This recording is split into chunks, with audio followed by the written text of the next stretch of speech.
PBS Hawaii, home is here.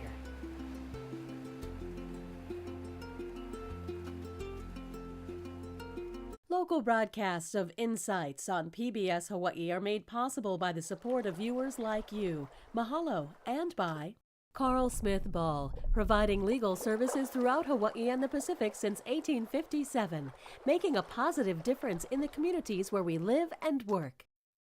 On the next Insights on PBS Hawaii, we'll take a look at the results from November's general election, from state and key county races to the national stage in Washington, D.C.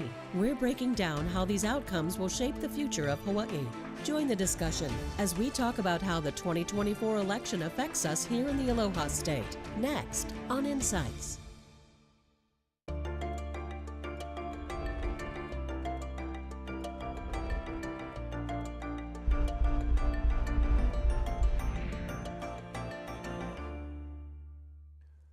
Aloha and welcome to Insights on PBS Hawaii. I'm Daryl Huff.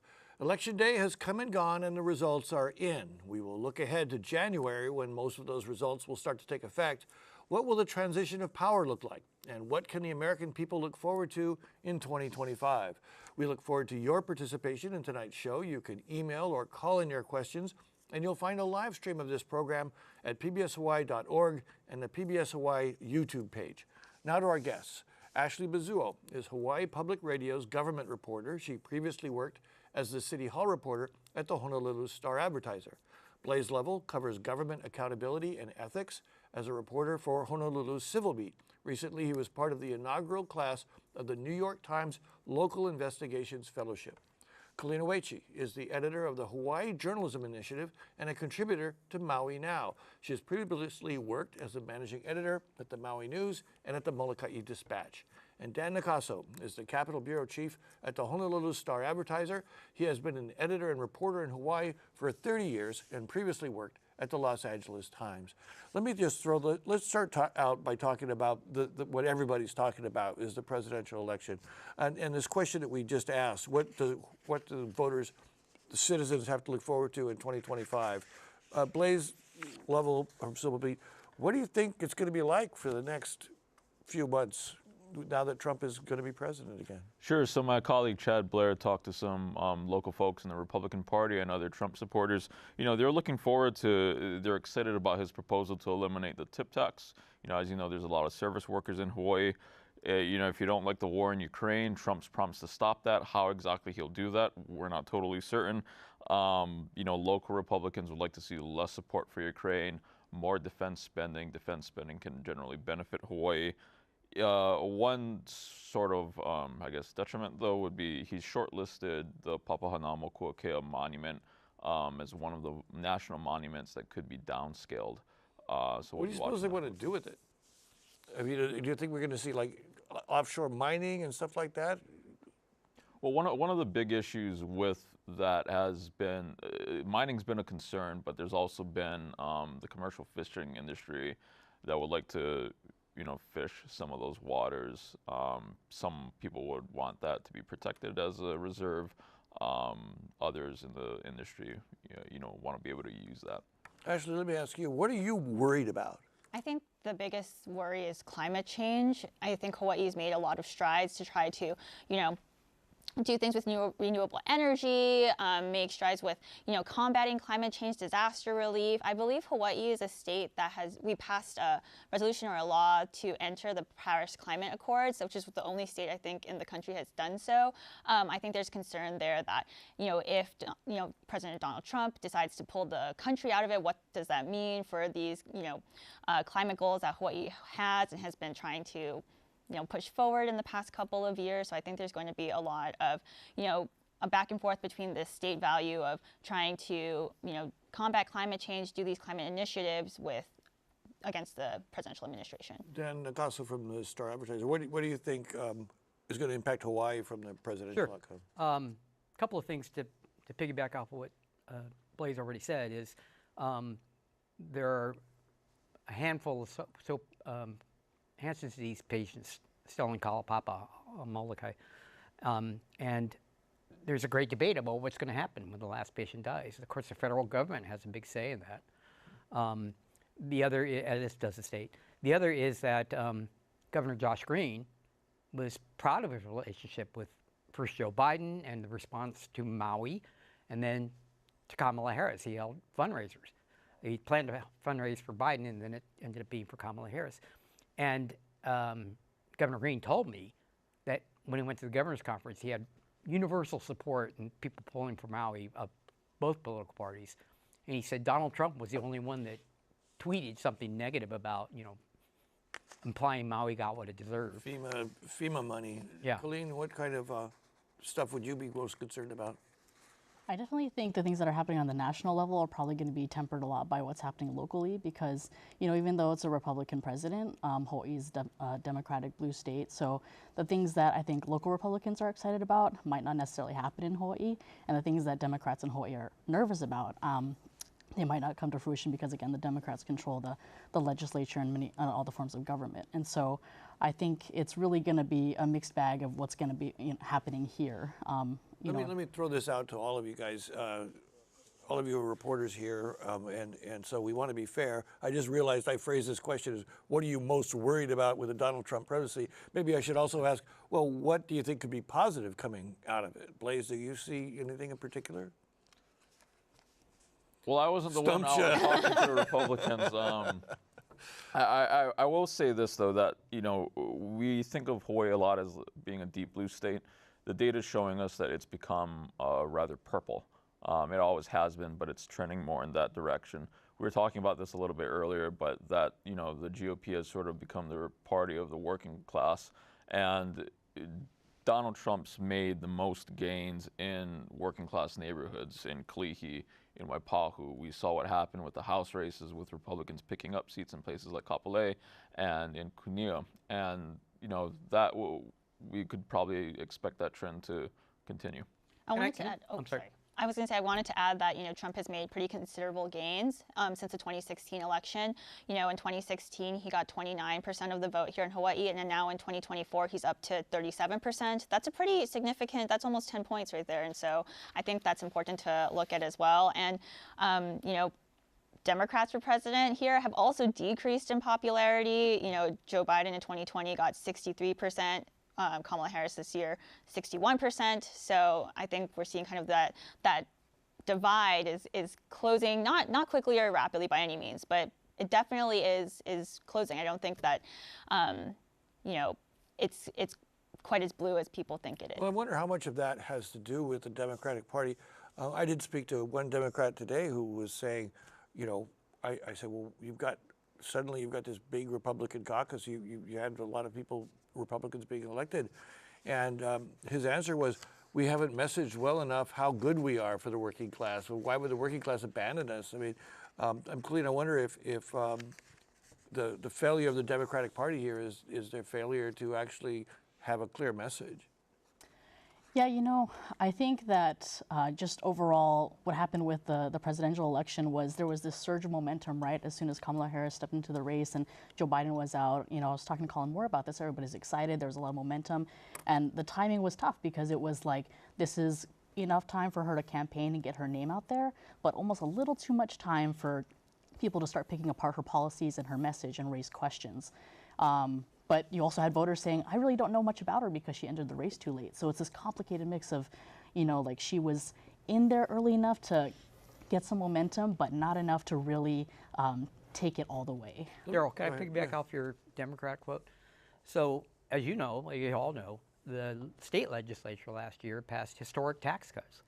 They're making child care more accessible, if not more affordable this session. And from the governor on down, Republicans and Democrats are devoted to, easing that affordable housing shortage of 50,000 units. But I don't think that's widely known in the general public. And to your point about not messaging properly, those are pretty big events that I don't think has resonated with the. Well, ultimately, the incumbents did really well. But let me just throw out this question. Not always, though. There were some notable incumbent losses, starting with the primary. You start with the primary. Yeah. Right. Well, that's true. That's true. Yeah. But let me just throw this out there, because I think that in particular, strong Democrats and strong Republicans this year don't talk well to each other. I think there's a lack of understanding. What do you guys think that the country overall is saying? That was a landslide victory. Yep. You know, what do you think it tells us about our country? I think two things. First, that there's just not really moderate people in the middle. I think, you know, Kamala Harris is really going after moderate Republicans, trying to bring them into, you know, the Democrat side. But I just don't really think there's a lot of votes to gain in that way. And I think we're just becoming more and more of a polarized country. And I also think that when you're sitting vice president, it's incredibly difficult to separate your policies and your record from the president. And if people are feeling, you know, dissatisfied, inflation, you know, grocery prices, gas prices, when you're feeling dissatisfied with the current administration and you're part of the current administration, it's incredibly difficult to like distance yourself from that. So I think those are kind of two things that are going on. Can I piggyback off that real quick? So I spent a lot of time talking to young voters, first-time voters in Hawaii at Uechi. Lots of voter apathy. Lots of people that were not very excited about either Trump or Harris. I also talked to Mayor Caldwell, who was campaigning for Harris in Pennsylvania. He was energized by all the young enthusiasm coming not from Pennsylvania always, but they were coming in from other countries. And I think this may be a wake-up call to Democrats in Hawaii. Mobilize the young vote, youth vote, and look, or else look what happens nationally. Blaze, you mentioned that it seems like the Republicans may have become the party of the working class. What do you think the working class sees in the Republicans, sees in Donald Trump? Well, at least locally, they see that they're not Republicans. I mean, that they're not Democrats who've, you know, been in control of the legislature and government for decades and decades and decades. I think sort of what we're seeing in the neighborhoods outside of urban Honolulu is a knock-on effect of what's happening in the rest of the nation with things going, you know, to the right. And it's not just, you know, even though the economic indicators are telling us that the economy is pretty good, inflation still sucks. And that's hurting people's pocketbooks. And like we were saying earlier, you know, if you're part of the working class, you're in those neighborhoods, you're the one that hurt the most in the last 4 years. Yeah, your rents went up, your food costs went up. I mean, to the point where people are leaving Hawaii. Colleen, what do you think the voters were saying? You know, I think what they're saying is, I think the trend we're seeing is with the Republican Party and with Trump in power, people who vote for Trump are not conflicted about voting for Trump. They are voting Republican very strongly. They're with Trump, and nothing he can do or say can really change their mind. With the Democratic Party, I think people were conflicted, right? There isn't a clear leader right now in the Democratic Party that everybody can, you know, rally behind. And then also people were conflicted about the war in Gaza. They're conflicted about all the current policies and actions of the administration. And so I think that fractured the Democratic Party and really impacted how the results came out. Dealing with Israel was really a dilemma for the Democratic Party. And I think that's where you see you can't be sitting vice president and say, I don't like this foreign policy that we're doing. I don't like the way that we're handling the war in Gaza. If you are sitting vice president, so I think that your hands are tied in that situation if you're Kamala Harris. And so I think that's like a big weakness to her campaign. I grew up when, you know, the U.S. was always supportive of Israel ever since the creation of the Jewish state, and now you talk to young people, and I see the Palestinians. It's completely changed. Yeah, it's completely changed. Well, also there's the whole understanding of colonization and imperialism and you know, occupation, especially in Hawaii. A specific question from Tom in Waikiki: what effect do you think Trump will have on veterans? And I think he's meaning veterans like the ones who depend on the government for their medical care and other support. Is that something that they should be concerned about, Blaze, given all of the talk about cutting government benefits or government costs? Right. I mean, I think that's definitely a big worry for that population because Trump has, you know, promised to cut a lot of the social safety net benefits that they're already getting. I think one of the things, though, is that his treatment of veterans, it's always been sort of a mixed bag. And the rhetoric behind it as well. I think he's not one to be super vocally supportive, and in fact, in times has been considerably disrespectful towards veterans. And so I think, it's possible that you should be concerned, I think, about what a Trump presidency means for some of these benefits that you receive if you are a veteran. Colleen, do you think that people in the safety net should be worried? I think so, and that's the ironic thing about this, right? Is that with the working class, feeling like Trump supports them, the Republican Party has a lot of concerns about welfare, about social service programs, and about making cuts to that and scaling back government spending. So I think the very people that are hoping they might get something better and see better economic results in their own lives, it might be tough when it comes to actually cutting down that budget and seeing the trickle-down effects and who's actually going to be benefiting from that and hurt from that. I mean, is it right to interpret what Trump has said and what the people surrounding him has said as basically trickle-down economics again? We're going to help you because we're going to make the economy great. Yeah, and I think, the Trump presidency they're not ones to be heavy on policy. And I think, the Democrats are kind of the ones that are like putting out all these different policy plans with all these details. And I think that just doesn't really resonate with people. And, you hear Trump and he's, I'm going to give these tax cuts. What does that mean? Like, what does that look like? And you don't really get into the nitty gritty of that, but people aren't really listening and thinking about it in that way. And so it's the messaging, I think. And yeah. Blaise and Dan, do you guys think that Trump is going to carry out the threats to use the power of the government to punish enemies and reward friends? Well, he certainly said that he wants to, on day one, pardon the January 6th rioters. He wants to probably pardon himself. He's promised to use the Department of Justice to target his enemies. He wants to go after journalists, at least that's what he says.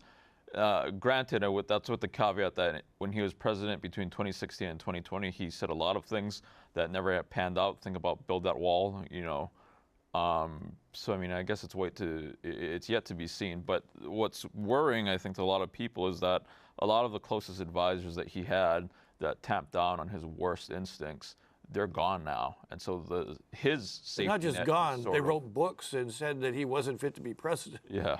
Yeah. And I think that the 2025 Trump administration is going to come out blazing when you don't have a John Kelly, saying. And you don't have a Democratic majority in either House or Senate. Right. And you've got a cabinet and administration full of people that are loyal to Donald Trump. For Hawaii as a blue state, should we be more worried about Congress turning red? I mean, I think, yes and no, right? I mean, our representation is still overwhelmed all Democrats. But I think it is possible. I mean, we could lose some types of federal funding, and I'm sure in these next couple of months, a lot of nonprofits here are probably, trying to secure funding before some of that gets cut off. And that goes along with also just the regular cuts that President Trump wants to enact across the board on federal spending. He wants to cut so much out of the budget. Where is it going to come from? All of these extra things. Could any of you guys explain why the stock market went crazy when he got elected? Well, he's got a billionaire supporting him and Elon Musk rooting for him, saying he's going to bump the economy up. And, the stock market, as we know, it sees all kinds of jumps and dips based on. It was like 1,800 points. I mean, it was. And I think maybe it's because it was such a decisive win. Right. I think maybe the stocks market would have. I think people were anticipating it being another 2020 election where we don't know for days and days and days. And because there was so much finality in it, I think that kind of helped probably boost the market. As people who cover these campaigns, you guys all have experience doing this. Were you surprised by how election night went? Locally or nationally? Nationally. I wasn't surprised. I wasn't too surprised. I was reading and watching the polls every day. It's too close to call, and it was like. But it didn't end up being too close to call. Right. It got called. I didn't believe it. I didn't believe it was too close to call, because a lot of people in this day and age don't answer poll questions. Even in Hawaii, where there's a lot of Trump support, people don't want to acknowledge their Republicans are voting for Trump before they voted. Okay, so we can shift to local now, I think. I haven't gotten a lot of more questions about President-to-be Trump. President-to-be? Oh, President-elect. President-elect. Anna from Makiki, is there a way to have more polling places on election day? Who wants to start? Well, I mean, that's been the argument since 2020. You talk to a lot of the voting rights groups, you talk to a lot of the experts. Other places that do mail balloting like Hawaii, they have a lot more in-person polling locations per county than we do. And some of them, like Colorado, even have it in the law.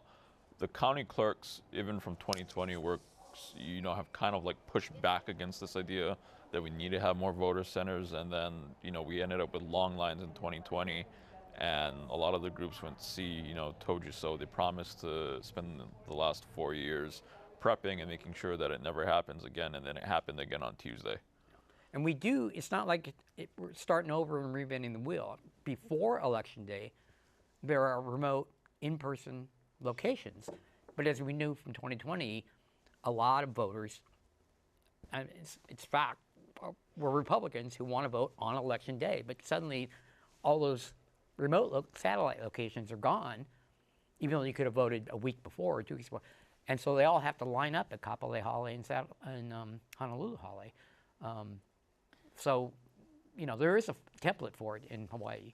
And I think too, you know, the Republican Party of Hawaii was sending out emails to their members, encouraging them to vote in person. I think it said explicitly, do not vote by mail, vote in person. And if you're going to vote by mail at all, you should do it as close to the day as possible. So I think maybe it's also a matter of working together at some of these places to encourage, if you are going to encourage people to only vote in person, then you should also encourage them to vote earlier in person, because I believe that there were no lines leading up until actual Election Day. It was pretty quick to just cast your vote at Kapolei Hale City Hall. Just warn people to bring snacks and umbrella, you know, their pets. Ordering pizza. On Election Day, and to Blaze's point, you know, the last person to vote in Hawaii was Senator Brenton Awa, who had to come over from the Kahuku side of the island, and he was at Kapolei. And Well, that was sort of theater too. I mean, he intended to do that. That's your word. But but to the point, the overall effect was it was a historically late end of the polling. I mean, it's never gone this late. I believe we got the results on the next day, like it had passed the midday mark. Like 12:30. Well past. Yeah. Well, we used to always have problems too, though. When you've got 200 precincts, 200 voting sites, you're going to have multiple problems all over there on every single election, and you get.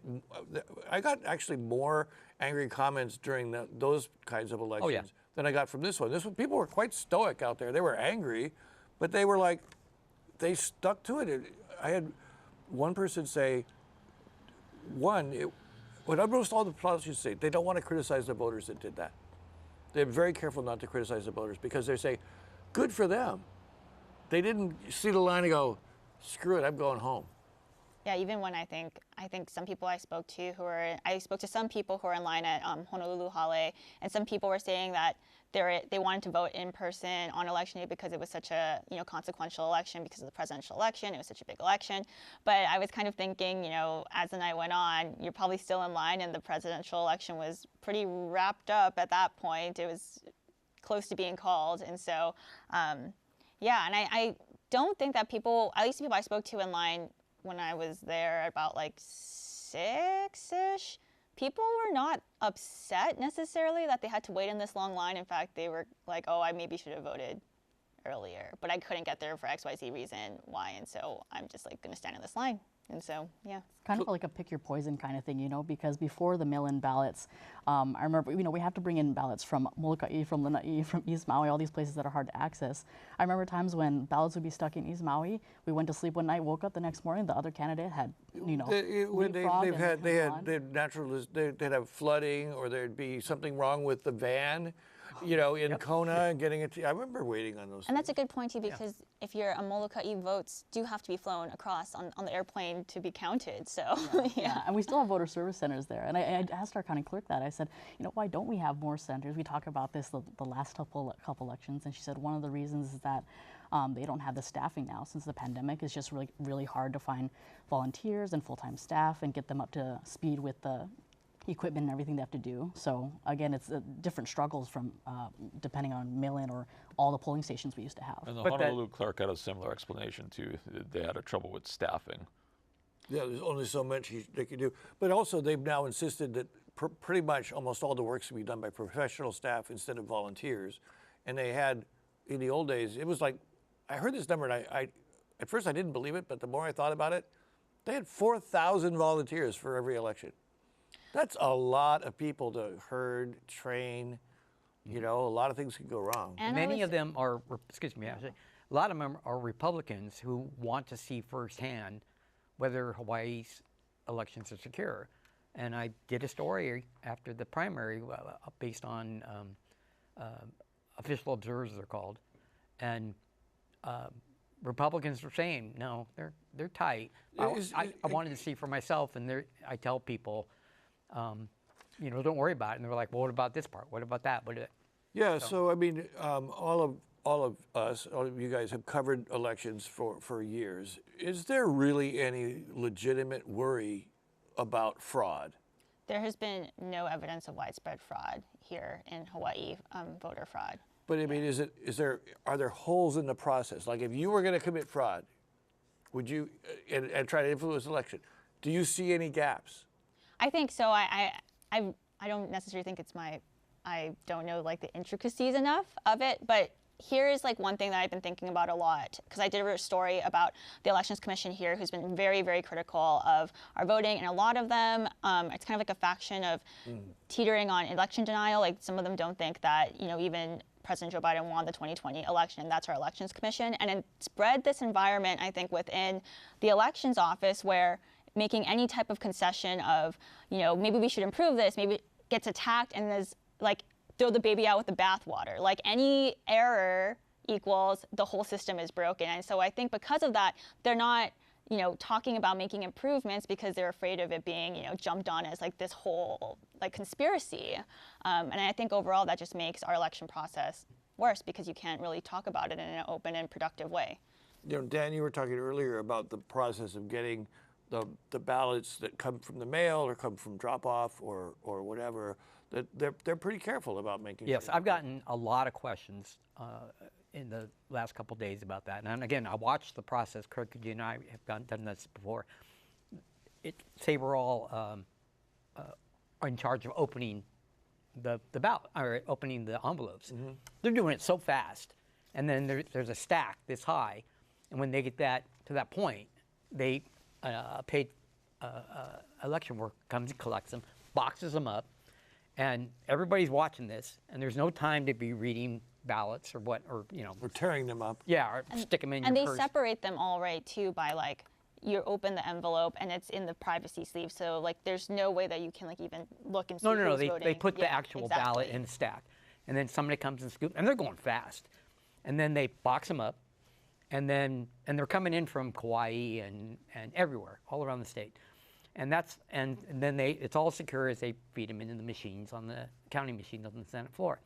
That's one of the reasons why the Elijah Pierrick, Corey Rosenlee recount is going to take long, because they got to go back through 350,000 mail-in ballots and look for House District 39. Yeah, in my discussions, one of the arguments for mail-in ballot system is it's so much more secure than the old system. Well, because the hurdle you'd need to clear if you're a criminal trying to mess with the process is the signature that's on the outside of the envelope. You'd need to be able to somehow replicate somebody's signature and replicate it in a way that would... Make sure they don't actually send in a ballot, too. And replicate it in a way that would fool the computer that already has that person's signature based on like other forms that they fill out, their driver's license and stuff like that. You know, the last step that they're doing is there's 2,500 ballots, envelopes, where the signatures weren't quite good enough. That's all out of the 500,000 ballots that they received. They are sending letters to all of those people saying, can you send us your latest signature so we can see if it matches? Or, you know, whatever. So there's only 2,500 out of 500,000 where the signatures weren't good enough for that scanner to just put it in the slot. And they do random, at least I think I've spoken with Honolulu, Hawaiʻi County, and Kauai County. They do random checks of signature matching to just make sure that it's you know, properly catching the... It's amazing how fast they go through that comparison scanner. Like, I'm going... It's amazing how fast. Okay. One of the things I did want to say about the election observers and the volunteers doing all that work is, while a lot of, especially Republicans, signed up just to see for themselves, a lot of people volunteer have been doing it for decades, and there's just that a sense of loyalty and community. And pride. Yeah. Okay, so I want one question from a person in Waikele. how you voted and who you voted for, is that information available to the general public? Is there a way for people to figure out who you vote for? No. That was an easy answer. Okay. Yeah, and even the people that are opening the ballots They don't can't have tell. time to look. Yeah. You know, this is such a good question. I'm going to ask, even though it's about President Trump again, and we've moved on for a little bit. I've got to keep an eye on the time. Andrea versus email says, President-elect Trump has indicated he plans to use the military for domestic purposes, quelling domestic demonstration violence, securing the border. Hawaii has a large military presence. Do you envision the military in Hawaii being deployed in Hawaii for any domestic purposes or being deployed to the mainland for border security or other civilian purposes? Let's try to answer a question, and that brings up another question of mine that I want you guys to deal with. Can I respond to that? Yeah. So my grandparents, aunts and uncles, and my own parents were interned during 4 years during World War II. Never accused of a crime, never committed a crime, and the military was employed. So when Donald Trump starts talking about rounding up immigrants, that resonates very deeply with Japanese Americans, not so much in Hawaii, because the internment experience wasn't as widespread, and that happened under FDR, considered a then called liberal Democrat. And we have Donald Trump using exact same language, and it was the military that had to do that. What do you think would be the result if that started to happen? If the military went out and started rounding people up, what do you think the result would be in the communities? Well, ultimately we go to the, sorry. Oh, no, let me see, the other folks. I mean, I was asked at some point whether I would leave the country if Donald Trump got elected by a very liberal friend of mine. I said, no, I think I'd have to stick around and fight for democracy. And I just kind of wonder if deploying the military, would that be a trigger for people to literally hit the streets? And what would be the trigger of Donald Trump doing something that would put people in the streets to try and stop it? I mean, I think we've already seen people on the streets trying to stop some of the policies he's enacted. I mean, you see like the Women's March in 2016 and 2020 trying to fight for reproductive rights. I think people are already in the streets. But I mean, to the point of what happened, like if the military is deployed domestically and rounding people up, I think at that point it's kind of too late. It's already happening. So I think if you're afraid of that happening, like now is the time to start talking about it and having these like productive discussions about what that means and the implications behind it. But I think once the policy is enacted and it's already happening, there's not much you can do at that point. A question going back to our voting system, because I was thinking about this the other day. If the schools are no longer voting sites, why should we pay for a state holiday? You know, we tell people vote by mail, vote early, and then we give all the state workers the day off, and we send all the kids home from school. They're kind of contrary. I believe that policies. That is a legislative. Oh, sure. There was a bill to stop it from being a holiday anymore, but I don't think it passed. Yeah. So I think legislators do listen to this show, so that might be something. Maybe if you want to, yeah. I don't know how happy the state workers will be. All my public employee friends are going to be calling me. Do you think Trump will seek retribution for Hawaii because he's never cared about Hawaii? Anonymous. What has Donald Trump ever said about Hawaii that we know about? Well, I made the reference to the Maui wildfire. Right, but I mean in terms of... Well, he said Barack Obama was born in Kenya. He said that's just one thing that's not true. Well, Kapiolani Hospital is hard to pronounce. Oh, God. Okay, all right. So a couple questions now about Republicans. Republicans are making gains in West Oahu. What does this say about what the people in that district want to see? What are they not getting from previous area lawmakers? That's Chris from Kauai. Do you think Republicans will be able to make any headway in the state legislature? They've complained in the past about being ignored by Democrats. That's Luke from Pearl City. What do you think is going to be the impact? I mean, what are we starting to see here? We got 9 Republicans in the state House, 3 Republicans in the state Senate. Doesn't sound like much, but it's like a 30%, 50% increase. Yeah, I mean, they might not have the numbers this election to really tip the scales in either chambers, but if things, continue trending as they have been, and those districts and the other surrounding districts get redder, and start moving toward a point where there's a critical mass of support that could elect a Republican candidate, if the Republicans in the House pick up just a few more, they could start, as they have in the past, courting one of the outside groups of Democrats to try to oust the House Speaker. That's happened before. When Republicans had just 5 people in the Senate, they were able to split the chamber down the middle and have you know, the two groups of 10 fight each other and court and have them, you know, get courted for votes and ask for concessions that way. So we might not see it this session, but if things keep trending as they are, you know, in a few sessions, the Democratic majority might have a problem on their hands. I wonder if you could even see the Republicans getting together with the progressives in the state house. I wouldn't. I don't see that happening in the state house. They're just so. Yeah, it might be a tenuous alliance. Yeah. It'd have to be a moderate group. I wanted to say I think we're already seeing some of the effects of this because, you know, on the Senate, you know, there was only two, Senator Kurt Favela and Senator Awa, and, you know, they couldn't decide on who was going to be minority leader, and they've already come out and said, you know, Senator Awa is going to be the minority leader, and because of that, they're now able to hire research staff, attorneys. They're bringing on the owner of the Instagram, very, very popular Instagram account, Mean Hawaii, to run their communications, and, you know, that account has 400,000 followers. Yeah, I think that it's like a huge move for them, and I think, you know, that account clearly resonates with people, and if they're able to get more, this could be like a watershed moment, I think, for Republicans. And in the House, there's two issues. One is there's already internal bickering among the 6 minority caucus, and now they're going to have 8 for sure, maybe 9 if Elijah Pickering gets passed as the recall. But you also have a brand new all-female House Speaker, Nadine Nakamura, who was announced today. And she's got to put this coalition together, and she is following Scott Sykes' example of being more egalitarian with both Democratic leaders, but he would also bring Republicans out to when he held press conferences. And she's got to, you know, get her leadership going, and we'll see how much outreach she gives to the caucus. But I do think putting more House members doesn't solve their original problem of even 6 people can't get along. Yeah, go ahead. I was going to say, I think because, you know, we do see like that faction of conservative Republicans, like socially conservative Republicans, which is, you know, David Alcos, Diamond Garcia, Elisha Parrick, and they're all going to be there. And then we have the newcomers who don't really align themselves with that MAGA brand of Republican. And so I don't really know how they're going to interact with each other, are they going to be able to coalesce with each other? It's hard to say. Kanani Souza, who was the most on the outs, she was at the caucus meeting today, and I think she was appointed a policy leader.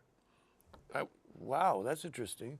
So it could be that they could be effective. Or it could bring them all together, I guess, because there's so many of them now. Yeah.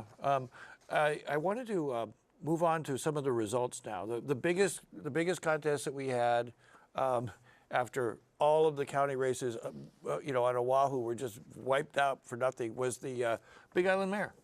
So Colleen is the closest island to the Big Island. What's going on the Big Island? You know, and we were just talking about that a little earlier before this started, and about Ashley made a great point about you know, Alameda being the change candidate. You know, and I think that's a big part of you know, what happened over there. People, you know, just being frustrated with current administration. We see that, you know, at the national level, and then we're seeing it at the local level too. And I think what's interesting to see what happened with Big Island, because I think in Maui County, if we had had a mayoral election this year, I think it would be a big, huge debate, and you know, it'd really be a referendum on how people feel about the Maui fire recovery and how they feel about how the Bisson administration has handled it.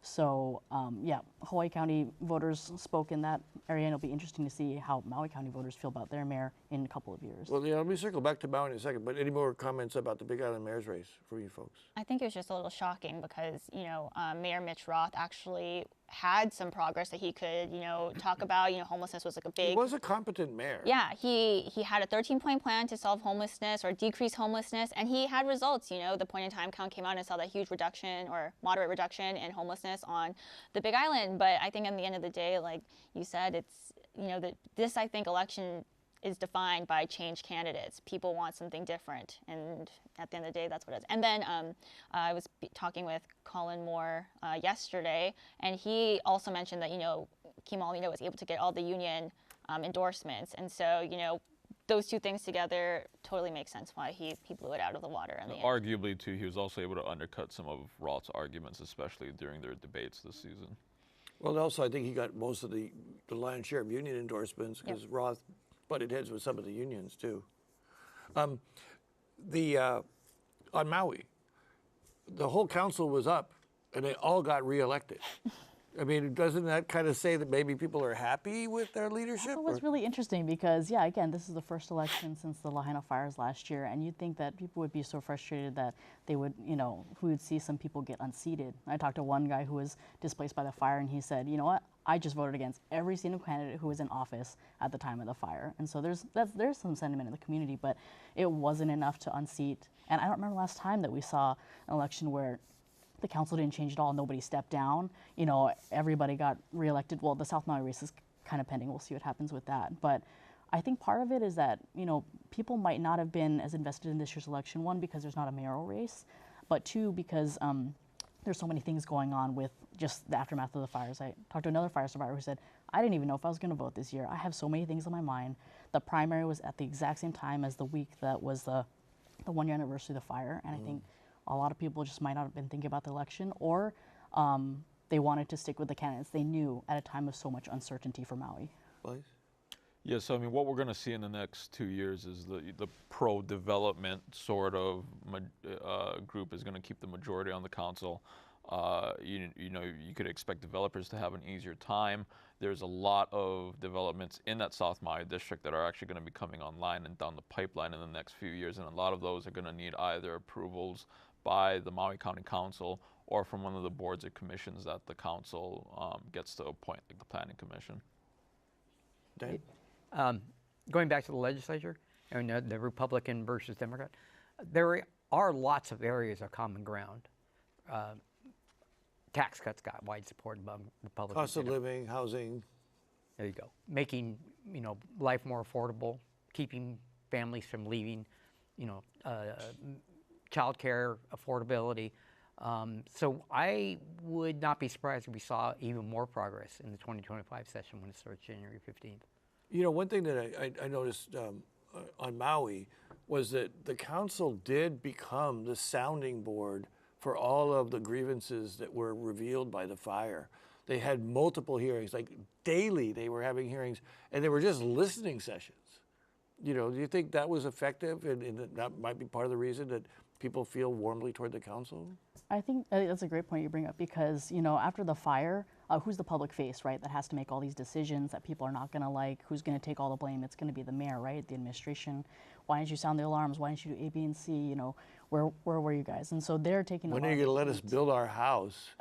Yeah, and so, yeah, the council, I think, had the advantage of being the ones who got to step in and be like, hey, we're considering these changes that are going to make things better going forward. Oh, we're going to put more money for firefighters in the budget. They got to step in after the fact and propose these things that, you know, people liked, or people had a chance to come and, like you said, speak out about their concerns.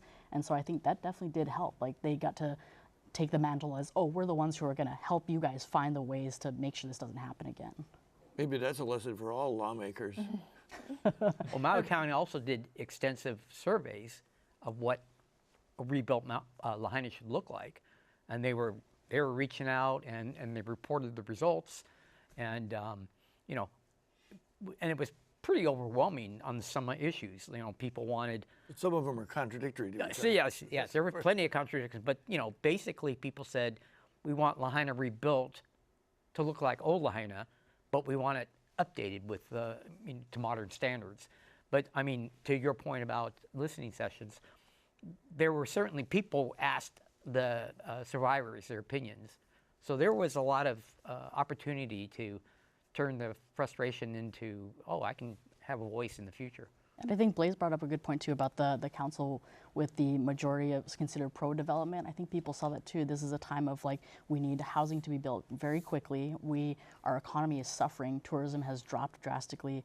And so while frustration over tourism has driven people to vote a certain way in past elections, this year everybody's thinking we need our economy to be stable. We need the tax revenue, the funding. That's why short-term rental bill is really controversial. So people are seeing that, I think, as like, let's vote for the guys that we know are saying we're going to lower the regulations on housing developments because that's what we need right now. And the surveys did also reveal there was not widespread sentiment of get rid of tourism because they realized that Maui depends on it. They just wanted some limits. Yeah, there's not a lot else going on. We did have quite a lot of confusion about the amendments and so on. And in fact, one of the reasons that I was told that the lines were long is that people they went in there to vote for President Trump or Kamala Harris, and then they had all these questions, and they thought, but I mean, anything jump out you as to the answers to those questions that we face? I am genuinely shocked that the judicial appointment question passed because most people had no idea what the heck it was asking. It was so long. There was literally zero education done by the people who wanted it passed. You know, in comparison, you saw, you know, the marriage equality question. There were so many, you know, advertisements and, you know, people doing, you know, campaigns to, you know, jimmy up support for it. Even though I think people thought the question for the marriage equality one was written badly and they were confused by it. However, that judicial appointment question, I'm shocked that it passed. I was asked many times to explain what this is all about, and that the other difference between the constitutional amendments and the county charter amendments is the constitutional amendments, if you just said, I don't know what this is, and you left it blank, it counted as a no vote. But if you do the same for the charter amendments, county charter amendments, it doesn't count as a no vote. Well, so to Ashley's point, I thought people were going to go, well, I don't know what this is, and they would go down. Yeah, no, they would go. And then one of the things that on that point, I don't mean to toot my own horn, but Colleen Moore and I did a talk to each other about all the amendments, and they turned it into a little podcast, and it got like 2,000 downloads. And so people really wanted to have information. I mean, I think they genuinely. Daryl, before I voted. What's that? I read your articles and you saw your videos before I voted. I was like, let me let Daryl explain these very confusing amendments. Yeah. So anyway, I shouldn't do that. I shouldn't take advantage of being host of this show. But it was.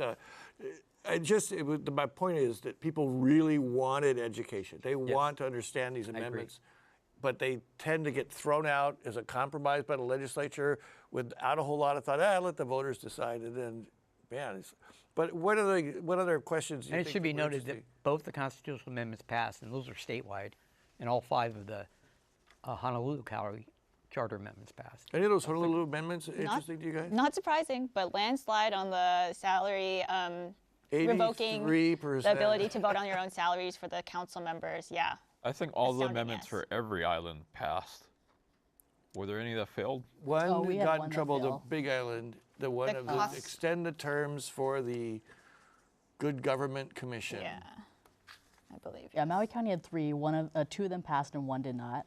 Well, maybe that was the extending the terms. Yeah, it was something like that. The most significant amendment of many of them was the Maui County ethics issue. Talk about that a little bit. Yeah. You know, did people overwhelmingly vote for that? People were very supportive of that, and I think 1, because it's very easy to understand, and 2, people really support. Yes, let's have more oversight of government. This would allow the Board of Ethics to have its own staff that would help it investigate and prosecute certain issues. And Blaze has reported extensively about that. You can talk about that. But yeah, with certain recent corruption scandals we've had in the past few years, J. Kalani English taking bribes, former Stuart Stantha, environmental management director, taking bribes. I think people are seeing how important it is to have this oversight and to empower the Board of Ethics to keep government accountable. Don't forget Rep. Cullen taking bribes as well. Oh, yes, yes. Well, I was kind of shocked that they didn't. And I talked to Mike Lilly, who is the vice chair, and he says he got appointed to this board, and he goes, do we have staff? No. do you have it's like everybody else has an active thing. So it was interesting that the island with the most scandal had no ethics board there. Oahu can win for most scandal, but yes, we've definitely had some. Well, but there's more of us here. But that's true. Per capita scandal. Yeah, per capita scandal. I know, because a lot of boards and commissions are volunteer, right? They have really limited resources. So it is surprising, right, that something so important wouldn't have the full-time staff they need. Do you think that this kind of thing shows the intelligence and conscientiousness of voters? I think yes, and also, again, it's like this change candidate thing, same thing. They want more oversight over the people that are leading them, and I think that shows up even in these questions, And I think a lot of us did a lot of educational articles. You did your thing. We had our voter guide to every single county and the Conams, and we tried to make it really easy for people to access. Blaze wrote a bunch of them. Dan, I think you also wrote a bunch of them. So, and I'm sure you guys. So, you know, I think the media companies here did a really good job at trying to get readers and people to read them. And our viewers and readers are very akamai, and if they don't understand something, they research it or they find out, and which is, you know, something that people in Hawaii can be proud of. They're familiar about their institutions and they care about them. It's also an opportunity to take out their frustrations when it comes to vote. I think we Liz, can't you ignore wanted to that. say something? I still don't understand what the hell this judicial appointment is. So, yeah, I think our voters are very, very intelligent. I can explain it, having written about it. Because they know, the voters, you know. It's very It's a very small change. Even Carl Rhodes, who wrote it, kind of went, if it doesn't pass, it's not a big deal. Yeah. You know, I like this question because it brings up something that's just so irritating that we all saw, was that as soon as the polls closed around the country, and way before we counted a single vote, all the networks declared Hawaii for Kamala Harris. And I think, and for Mazie Hirono. And, you know, how does that happen? Maybe I'm the TV guy, maybe I should explain it. But you know, the question that came up, explain the Electoral College votes. Polls closed at 7, already had the Electoral College votes total before 7 or at 7. The people standing in line were still there at 7:30 Hawaii. Brett Noah told me today, he watched people just leave. Yeah, that was my told me the question, same too. thing. But I mean, it's, why does this happen? I mean, that you know, the Hawaii is just out of it. Yeah, well, let me flip it around. That's also the reason why you cannot release Hawaii poll returns while the last person's standing in line, because they don't want that phenomenon to happen to affect. But then at the same time, there's thousands and thousands of other people that want the results, you know, sooner. So as a TV journalist, I say we should prevent the networks from saying that. I wish I could. You know, I did say on television it was reprehensible that they did it, but you know, because it makes people feel like like it doesn't even matter. or that the votes leaked out. Yeah. You know, it's a credibility thing. How do you guys feel about how the media handles elections? Are we good enough at it? Could we be better at it? I mean, I wish that there were more of us doing it. I think, we have a small staff. The paper we're all running as thinly as possible on the thinnest margins, I think. And I think that's even more so reasons why you should support local journalism, I say as the completely unbiased local journalist. Yeah. Are you talking nationally or locally? Whatever you want to talk about. I mean, I think that, you know, we do the best we can, but are we ever going to be good enough, you know, at this? And to, you know, Ashley's point, the media locally, you know, across the country has been gutted. Nationally, the networks, half the people don't believe a word the networks say.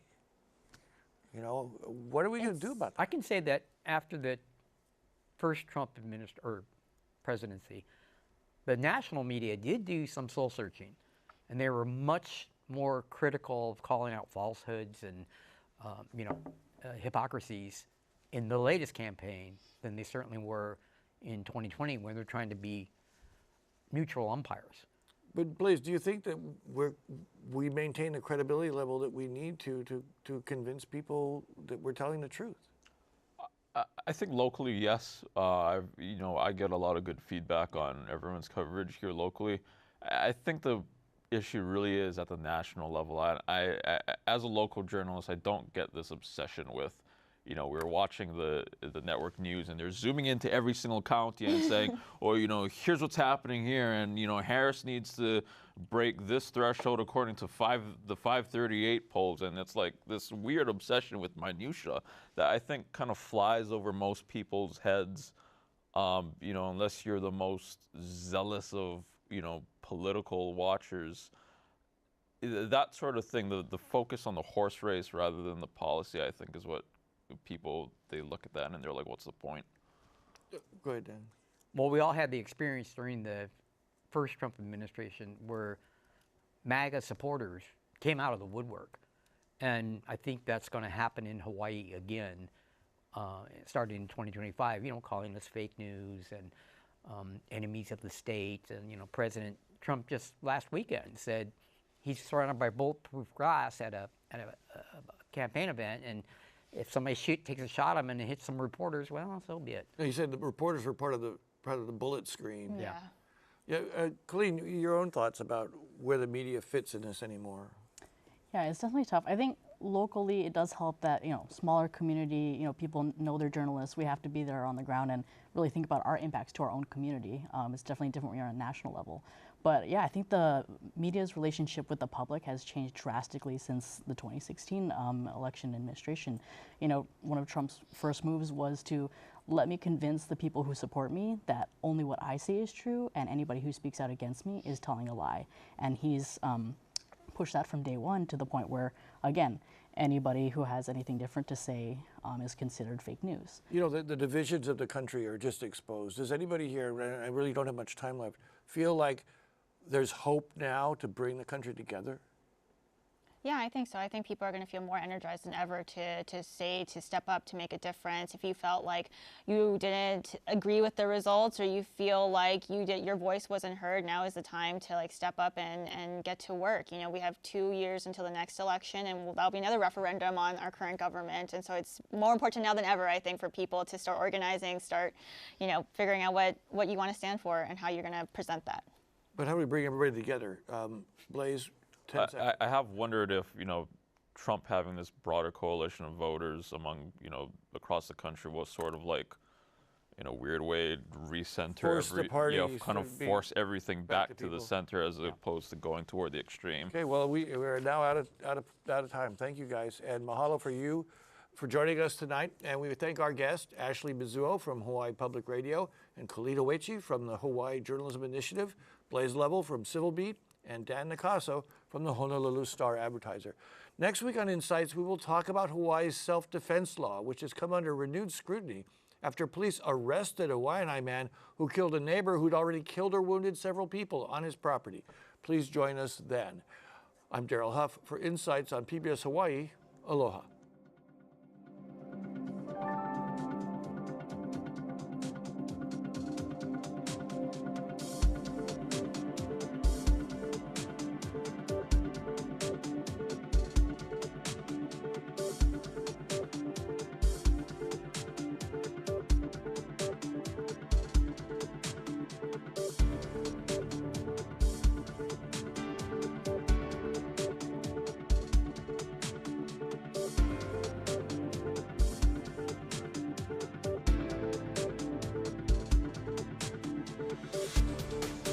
Local broadcasts of Insights on PBS Hawaii are made possible by the support of viewers like you. Mahalo.